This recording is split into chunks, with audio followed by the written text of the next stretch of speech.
Welcome to The Last Breakfast. Please enjoy the video. In this video, I will explain how to make Alfredo sauce from Olive Garden step by step.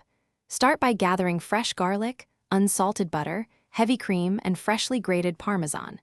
Mince the garlic finely and set aside measured butter and cream so cooking stays smooth. Preheat a medium skillet and keep a cup of reserved pasta water nearby. This prep keeps your sauce silky, easy to finish, and tastes truly restaurant level. Melt butter over medium-low heat and add the minced garlic, sautéing until fragrant but not browned. Pour in heavy cream slowly while whisking to combine, then let it simmer gently until the sauce slightly thickens. Remove from heat and gradually whisk in the finely grated Parmesan until fully melted and silky. If too thick, add reserved pasta water a tablespoon at a time to reach the perfect creamy consistency.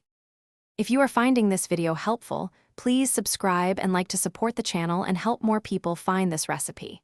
Quick recommendation: the Echo Dot smart speaker brings music, timers, and hands-free help to your kitchen routines, making multitasking easier and more fun.